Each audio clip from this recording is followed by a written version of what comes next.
Assalamualaikum.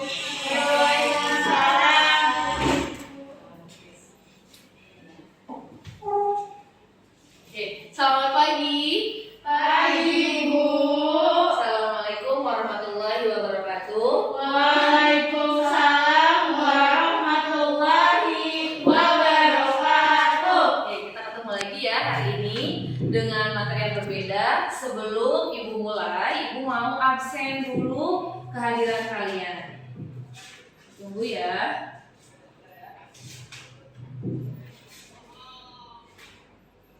Bukan kelas apa ini? Kelas 12 IPA 1 ya? Iya. Iya, oke dulu ya. Oke. Alia Mukbita, Amira, Anara, Atika, Aurel. Satu lagi. Aurel mau masuk ya? Oke, terima kasih. Kalau gitu satu ya yang nggak masuk. Nah, teman-teman, hari ini Ibu mau mengajarkan mengenai kritik dan esai, yaitu tentang membandingkan. Ada dua, membandingkan kritik dan membandingkan esai. Nanti setelah menyimak, teman-teman kita lihat kesimpulannya apa. Dan kalau di tengah-tengah misalnya ada yang tidak dipahami, boleh teman-teman tanya sama Ibu ya. Nah, apa sih tujuannya? Kalian tuh harus mengetahui kritik, harus mengetahui esai. Karena ketika kita sudah disajikan suatu objek, kalian harus tahu seperti apa mengkritik, ya. Kemudian apa bedanya kritik dengan esai?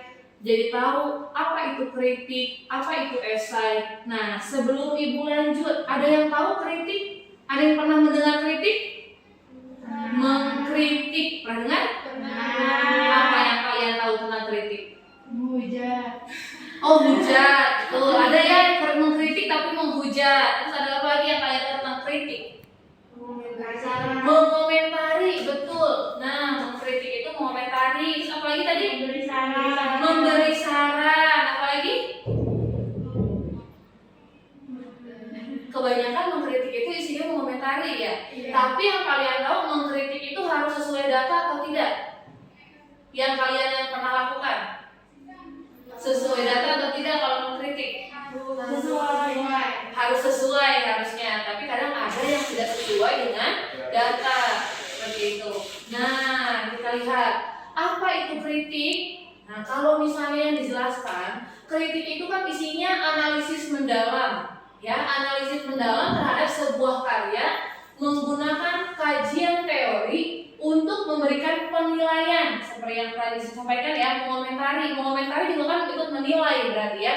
Interpretasi atau pengamatan mengenai karya tersebut. Misalnya, kalian kan punya sosial media ya, punya Instagram, suka mencantumkan komentar, betul? Iya. Nah, itu pun kalau misalnya komentarnya ada sangkut paut dengan karyanya, itu salah satunya adalah kritik seperti itu, ya. Tapi harus sesuai data. Tujuannya menjelaskan kelebihan dan kekurangan karya. Jadi kita akan belajar mengkritik untuk menjelaskan kelebihan dari karya tersebut, kemudian menjelaskan kekurangan karya tersebut, sekaligus memberi masukan atau saran seperti yang sudah disampaikan, atau solusi bagi pencipta karya tersebut.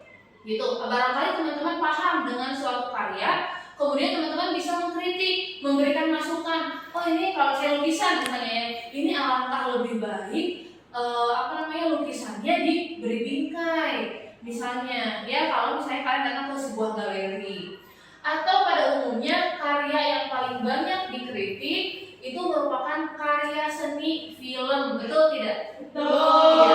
Oke, teman-teman kalau misalnya habis nonton bioskop suka ikut mengkritik kan? Suka ikut komentar, coba pemerannya yang memerankannya artis siapa gitu ya. Coba alurnya misalnya nggak langsung alur mundur, tapi alurnya itu maju mundur. Jadi dia menceritakan dulu masa sekarang, baru menceritakan masa lalunya, gitu kan gitu ya. Itu juga mengkritik, mengomentari film, sastra. Nah, kalau mengkritik sastra, contohnya karya sastra apa?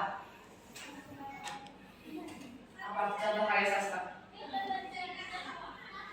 Ayo. Contoh karya sastra apa?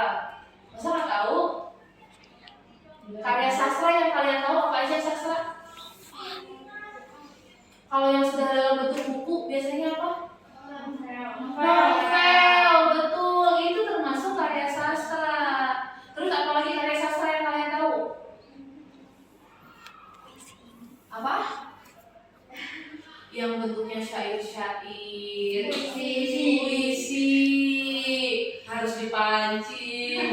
Ya, novel, puisi, termasuk dalam karya sastra, apalagi selain puisi. Yang lebih kecil daripada novel. Apa? Pantun. Terus kalau ceritanya lebih kecil daripada novel, cerpen. Itu juga termasuk ke dalam karya sastra yang bisa dikritiki. Atau musik, lukisan, tarian, juga drama. Itu pun bisa dikritik ya, tapi harus sesuai dengan data. Selanjutnya kita sudah lihat yang kritik, sekarang kita lihat yang esai. Kalau esai itu apa sih? Nah, kalau esai itu karangan, pernah mendengar karangan? Karangan prosa yang berisi pandangan pribadi penulis mengenai sebuah objek atau fenomena. Misalnya ada sebuah fenomena, kemudian kita tuliskan atau ceritakan ulang tentang fenomena tersebut. Ya, mungkin waktu SMP kalian pernah belajar yang namanya teks eksplanasi, ya, itu kan membahas tuh tentang fenomena. Nah, itu kalau misalnya kalian tulis sebuah teks menjadi sebuah esai dari pandangan kalian sendiri sebagai penulis. Beda dengan karya kritik sastra, udah ada nih datanya, ya kan? Udah ada nih filmnya, ya, udah ada nih karya sastranya, tinggal dikritiki seperti itu. Kalau fenomena kan bisa fenomena sosial, bisa fenomena alam, ya kan? Kalau itu kan yang terjadi secara alamiah, seperti itu. Kemudian teks esai itu tidak hanya digunakan untuk membahas objek, tetapi bisa juga sebuah karya, kemudian melainkan dapat digunakan untuk membahas berbagai fenomena seperti yang tadi Ibu bahas, fenomena seperti fenomena bahasa yang sering terjadi di kalangan anak muda sekarang ya. Kemudian budaya, politik, agama, dan lain sebagainya. Fenomena-fenomena sosial kan kalau kemarin mungkin sampai sekarang seperti fenomena TikTok ya, orang jadi joget TikTok di mana aja, jadi joget TikTok seperti apa saja tanpa melihat norma-norma yang harus mereka batasi. Seperti itu. Kalau kalian tuliskan fenomena itu dalam sebuah karangan atau prosa, itu bisa menjadi esai. Seperti itu ya. Kalau tadi kritik sesuai dengan data. Kalau misalnya kritik itu kan berarti lebih objektif ya, harus benar-benar dilihat datanya. Kalau esai itu lebih subjektif karena kan datang dari diri penulis sendiri, begitu. Selanjutnya ada perbandingan kritik dan esai berdasarkan pengetahuan.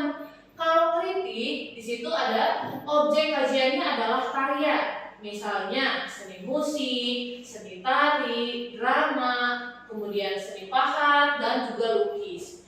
Ada deskripsi karya, kemudian bila karya berwujud buku, seperti novel tadi ya, deskripsinya berupa sinopsis atau novel, yaitu karya sastra yang bisa dikritiki. Kemudian menyajikan data secara objektif, karena dia harus benar-benar melihat data. Beda dengan esai, kalau esai, objek kajiannya dapat berupa karya atau fenomena.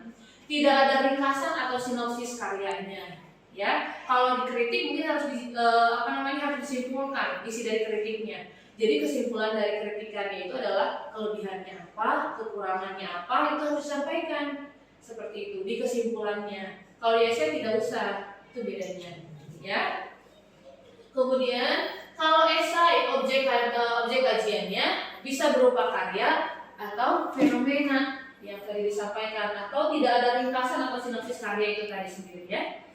Nah, sedangkan ada juga perbandingan menurut pandangan penulisnya.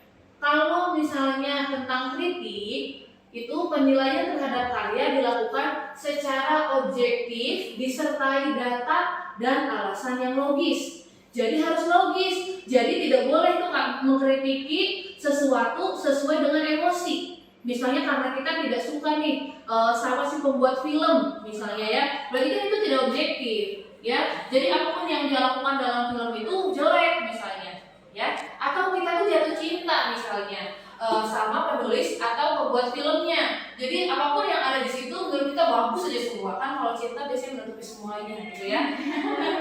Betul tidak? Betul. Berarti kalian mengalami hal yang sama ya. Oke, selanjutnya ya. Dalam memberikan penilaian seringkali menggunakan kajian teori yang sudah mapan, jadi ada panduannya kalau kritik. Selanjutnya, pembahasan terhadap karya karya secara utuh dan menyeluruh. Jadi harus benar-benar dilihat semua datanya. Kalau mau dikomentari, filmnya ada 2 jam, 2 jam itu harus dilihat, harus ditonton. Seperti itu. Terus kalau esai, kajiannya dilakukan secara subjektif menurut pendapat pribadi penulis. Ya, kalau itu menjadi tanggung jawab penulisnya sendiri. Seperti itu. Kemudian jarang atau hampir tidak pernah mencantumkan kajian teori. Jadi kalian bisa mengambil teori kajian dari salah satu sumber atau tidak juga tidak apa-apa. Jadi pure aja semua penyampaiannya itu dari kalian sendiri. Objek atau fenomena yang dikaji tidak dibahas menyeluruh. Kalau misalnya kalian mau mengomentari sebuah film di bagian awal saja misalnya, atau di buku kan suka ada bagian 1, 2 dan seterusnya, kalian pilih atau kalian pilih salah satu episode di dalam buku, itu yang kalian buat di esai. Tetapi hanya pada yang menarik menurut pandangan penulis. Meskipun demikian, pembahasannya dilakukan secara utuh. Itu untuk perbandingan dari pandangan penulisnya. Selanjutnya, kita bisa tarik kesimpulan. Kesimpulan perbandingan antara kritik dan esai. Yang pertama, kritik penilaiannya bersifat objektif. Kalau esai bersifat subjektif. Kemudian kalau kritik menampilkan deskripsi karya, tetapi esai tidak dideskripsikan. Jadi kalau dikritik harus dideskripsikan. Pernah belajarnya di SMP? Iya, mendeskripsikan. Yang terakhir apa? Kritik yang tidak objektif. Sedangkan esai Tidak membutuhkan data.